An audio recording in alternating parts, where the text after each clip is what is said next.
Welcome back students, आप सबों का स्वागत है आपके अपने प्यारे यूट्यूब चैनल पे। आज हम लोग झारखंड शैक्षिक अनुसंधान एवं प्रशिक्षण परिषद रांची द्वारा जो मासिक मूल्यांकन है, मंथली असेसमेंट माह सितंबर 2021-22 का जो है, इसका सभी प्रश्नों का हल करेंगे। इसके आधार पे आपको मार्क्स मिलेंगे और अगली कक्षा में प्रोन्नत इत्यादि के बारे में सोचा जाएगा, विचारा जाएगा। ठीक है, तो चलिए क्लास 4 के जो क्वेश्चंस हैं, हिंदी, इंग्लिश, गणित, पर्यावरण, इन सभी प्रश्नों का आंसर इस वीडियो में देखेंगे। पूर्णांक है 40। तो सभी प्रश्नों का आंसर आपको करने हैं। चलिए पहले हिंदी। अब देखें, ये हिंदी है। नीचे दिए गए गद्यांश को ध्यानपूर्वक पढ़िए और दिए गए प्रश्न संख्या 1 और 2 के उत्तर दीजिए। जो गद्यांश है इसको आप पढ़ लेंगे, मैं आपको बताता हूँ, सुनाता हूँ पढ़ के। एक बार तो उसने गुस्से में कहा भी, अंकुश तू मॉनिटर क्या बन गया, खुद को तुर्रम खां समझने लगा है। तेरा सिर्फ यही काम रह गया है, मैडम से चुगली करना। अंकुश पढ़ाई में तेज था ही, शांत दिमाग का और समझदार भी था। वह बोला, निकस तू मुझसे क्यों चिढ़ता है मित्र, मैं तो वही करता हूँ जो अध्यापिका ने कहा। इस काम में दोस्त दुश्मन कुछ नहीं देखा जाता। तो ये गद्यांश था और इसके आधारित जो है प्रश्न यहाँ पे दिए हुए हैं, इसका आंसर आपको देने होंगे। पहला प्रश्न है, देखिए पहला प्रश्न है, गद्यांश के अनुसार कक्षा का मॉनिटर कैसा होना चाहिए। आपके पास 4 ऑप्शन है। मित्रों की चुगली करने वाला ए, बी नंबर है मित्रों से चिढ़ने वाला, सी नंबर है खुद को तुर्रम खां समझने वाला, 4 नंबर है अध्यापिका के निर्देशानुसार काम करने वाला। ठीक है, तो इसका सही आंसर हो जाएगा आपका, इसका सही आंसर हो जाएगा डी, अध्यापिका के अनुसार निर्देशानुसार काम करने वाला। चलिए अगला प्रश्न की ओर बढ़ते हैं। अगला प्रश्न है, तू मॉनिटर क्या बन गया, खुद को तुर्रम खां समझने लगा। इस वाक्य में तुर्रम खां समझने से क्या तात्पर्य है। ए नंबर में है कमज़ोर समझना, बी नंबर में अक्लमंद समझना, सी नंबर में डरपोक समझना, 4 नंबर में चुगलखोर समझना। तो इसका सही आंसर आपका क्या हो जाएगा, यहाँ से आपको देखना है। इसका सही आंसर हो जाएगा चुगलखोर करना, यानी डी नंबर इसका सही आंसर है। आगे बढ़ते हैं। अगला प्रश्न है, नीचे लिखे शब्दों के सामने दिए गए खाली स्थान पर समान अर्थ वाले शब्द लिखिए। 2 नंबर का है ये, तो चलिए इसका आंसर देख लेते हैं। देखिए इसका सही आंसर है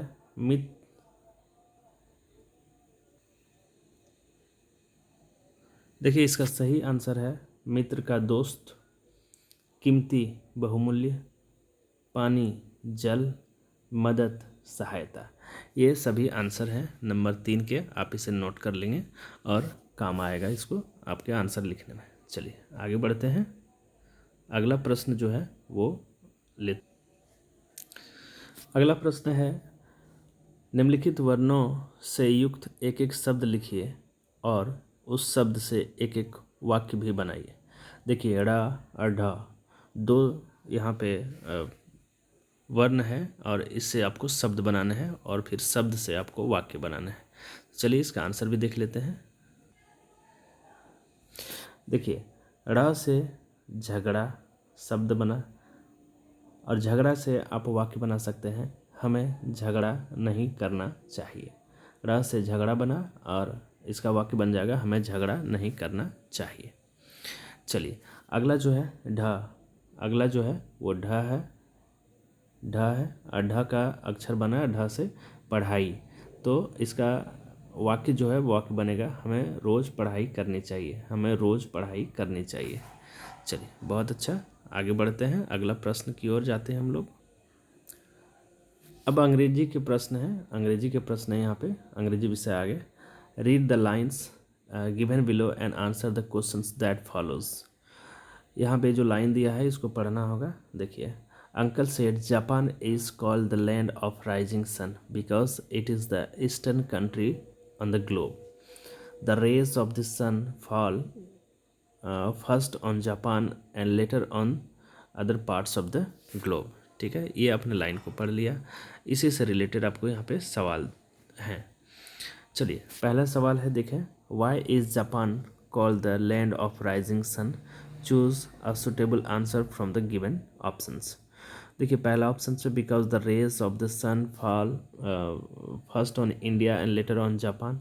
नंबर बी है because it is the western country on the globe. तीसरा नंबर ऑप्शन है because it is the eastern country on the globe. और चौथा नंबर ऑप्शन है because the rays of the sun fall on the other parts of the globe. तो इसका सही answer जो है ना, इसका सही आंसर हो जाएगा सी नंबर सही आंसर होगा। आगे बढ़ते हैं अगला प्रश्न की ओर। देखिए अगला प्रश्न है आपका, choose a set of proper nouns in the given lines. The rays of the sun fall first on Japan and later on other parts. तो देखिए प्रॉपर नाउन का अर्थ क्या हो गया है, किसी खास विशेष का नाम, किसी खास व्यक्ति, किसी खास जगह, किसी खास चीज़ का नाम। तो इसका सही आंसर हो जाएगा सन एंड जापान।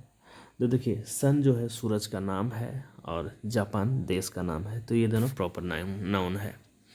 चलिए अगला प्रश्न की ओर बढ़ते हैं।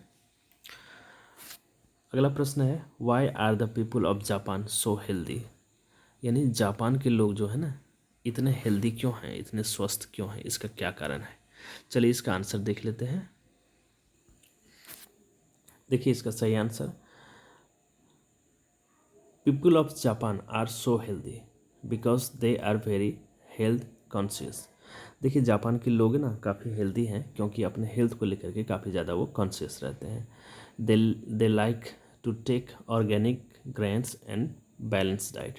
वो बैलेंस डाइट करते हैं, खाना पीना उनका अच्छा रहता है, इसलिए वो हेल्दी रहते हैं। चलिए अगला प्रश्न की ओर बढ़ते हैं। अगला प्रश्न है, according to the poem a wonderful place who are seen in gold and jewels. जो पोएम है अ वंडरफुल प्लेस, इसमें कौन जो है गोल्ड और जेवल्स में दिखे थे? तो चलिए इसका आंसर देख लेते हैं। देखिए इसका सही आंसर हो जाएगा, the servants are seen in gold and jewels. तो जो नौकर थे ना वही गोल्ड में और ज्वेलरी में दिखे थे। तो चलिए आगे बढ़ते हैं। अगला प्रश्न है, what solution did Shastri ji give to meet the need of food crisis? जब फूड क्राइसिस हुआ था, खाने पीने की चीज़ें कम हो गई थी, तो शास्त्री जी क्या सोचे थे, उनका क्या सॉल्यूशन था? ठीक है, अब आगे बढ़ते हैं, इसका आंसर देख लेते हैं। देखिए इसका answer, Shastri ji address the whole country and requested the people to keep fast for one day. Shastri ji ने सभी लोगों को ना, देश के सभी लोगों को रिक्वेस्ट किया कि एक दिन आप उपवास में रहें, टू मीट द नीड, ताकि जो खाने पीने की सामान जो है वो पूर्ति हो जाए, वो घटे नहीं। अगला प्रश्न की ओर बढ़ते हैं। अब देखिए गणित विषय आ गया। गणित विषय में पहला प्रश्न देखिए, खाली स्थान पर कौन सा अंक भरा जाएगा? 5 में इन चारों में से किससे गुना करने पे 0 आएगा? तो 5 में 0 से गुना करेंगे तो 0 आएगा, यानी बी नंबर ऑप्शन सही है। चलिए आगे बढ़ते हैं। यस, ये रहा प्रश्न आपका। 28 गुना 5, यानी 28 को 5 से गुना करेंगे तो कितना होगा? आप कर सकते हैं, 28 गुना 5 करिएगा तो आपका 8 × 5 = 40 को 0 4 रहा, 5 दूनी 10 और 4 14, 140 होगा इसका सही आंसर। ठीक है, तो 140 में आप यानी बी नंबर पे आप टिक कर देंगे तो आंसर आपका सही हो जाएगा। चलिए आगे बढ़ते हैं।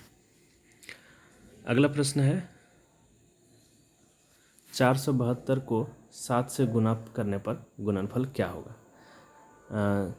तो करिए गुना। देखिए ऐसे भी गुना आप कर सकते हैं, 472 को 7 से गुना करिएगा तो 7 दूनी 14, 7 7 49 और एक हाथ में था 50, 7 चौका 28 और 5 33, यानी 3304 3304 होगा इसका सही आंसर।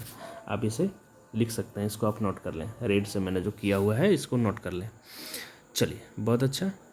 अब आगे बढ़ते हैं अगला प्रश्न की ओर।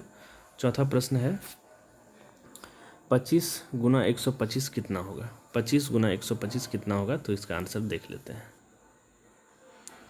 देखिए 25 गुना 125 कर लीजिए, तो देखिए 125 गुना 25 करेंगे तो 25 25 125 के 5, आप ऐसे भी कर सकते हैं। और 25 दूना 50 और 52, तो 31 25, इसका सही आंसर होगा 31 25। चलिए अब गुना कर लीजिएगा, इतना ही आंसर आएगा। चलिए अगला प्रश्न है। अगला प्रश्न है एक साइकिल का मूल्य 3229 रुपये है। 129 साइकिल का मूल्य कितना होगा, ठीक है। चलिए इसका आंसर भी देख लेते हैं। देखिए एक साइकिल का मूल्य 3229 रुपये है और 129 साइकिल का मूल्य हो गया, मतलब 3229 रुपये में 129 साइकिल से गुना कर देंगे तो आपका इतना आ जाएगा। इकाई, दाई, सैकड़ा, हज़ार, 10,000, लाख, 4,16,541 रुपये है, ठीक है। तो इस तरह से गुना आप कर सकते हैं, आपके आंसर यहाँ मिल जाएंगे। चलिए आगे बढ़ते हैं। अब देखिए पर्यावरण अध्ययन के प्रश्न आ गए। अंडे देने वाले जानवरों की क्या विशेषता होती हैं, ठीक है। अंडे देने वाले जानवरों की क्या विशेषता होती है, तो इसका आंसर इनमें से खोजना है आपको। देखिए मैं इसका आंसर बता देता हूँ, आपको समझ आ जाएगी अच्छे तरीके से। थोड़ा सा छोटा कर देता हूँ।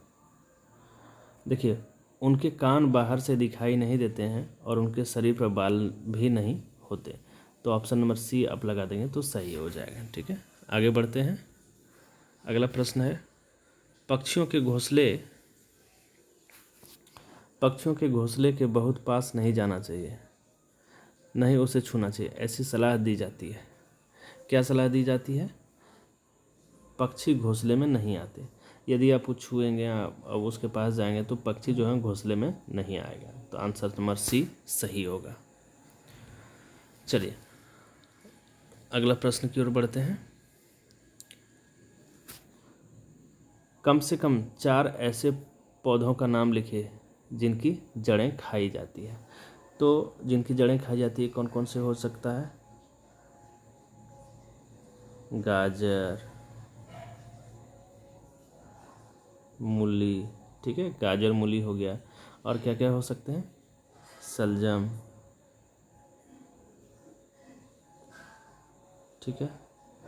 आगे बढ़ते हैं। और क्या क्या हो सकता है? शकरकंद भी हो सकता है, शकरकंद भी हो सकता है। इन सब के जड़ खाए जाते हैं, ठीक है। चलिए अगला प्रश्न है अपने आसपास पाए जाने वाले कम से कम 4 पालतू जानवरों के नाम। 4 पालतू जानवर के नाम आप लिख सकते हैं। गाय, बिल्ली, ठीक है। और भी इसमें जोड़ सकते हैं, गाय बिल्ली हो गया, उसके बाद भैंस भी जोड़ सकते हैं, ठीक है। और आप क्या क्या जोड़ सकते हैं? बकरी भी जोड़ सकते हैं, ठीक है। चलिए बहुत अच्छा। अगला प्रश्न है एक पौधे का चित्र बनाकर उसके भागों को दर्शाइए। तो पौधे का चित्र आप बना लेंगे। मान लो ये पौधे है, ये पत्तियां हैं, ये पत्ती हैं, ये पत्ती हैं, मान लो ये फल लगा, तो आप लिखेंगे पत्ती, यहाँ पे लिखेंगे फल, यहाँ पे लिखेंगे तना, ऐसे आप बना सकते हैं, ठीक है। चलिए तो ये बेस लाइन असेसमेंट आपको कैसा लगा, आप ज़रूर से ज़रूर इसको बताएंगे। एक प्रश्न यहाँ छूट रहा था जिसको मैं अभी करा देता हूँ। देखिए हिंदी के प्रश्न थे, मैं आपको दिखाता हूँ। ये वाला प्रश्न नंबर 5 ये छूट गया था। गांव के सभी लोग मोची के पास जूते बनवाने के लिए क्यों आने लगे? तो देखिए इसका सही आंसर क्या होगा वो आपको देखना है। तो चलिए इसका सही आंसर मैं आपको बता, इसका सही आंसर हो जाएगा सभी लोग मोची के पास इसलिए जाने लगे क्योंकि मोची को आकाशवाणी हुई थी। यानी मोची जो है आकाशवाणी देखा था, वो सपने देखा था कि जितने भी जोड़े जूते बनाएंगे उनमें से एक जोड़ा जूता है वो सोने का बन जाएगा, इसलिए सभी लोग वहाँ पे जा रहे थे। ठीक है, तो आज का ये असेसमेंट कैसा लगा ज़रूर से ज़रूर बताएं और चैनल को सब्सक्राइब ज़रूर से ज़रूर कर लेना। So thanks for watching, wait for the next video. सभी क्लास का जो बेसलाइन सभी क्लास का जो मंथली असेसमेंट है ये मैं आपको करा के दूंगा, चैनल को आप ज़रूर सब्सक्राइब कर लेना।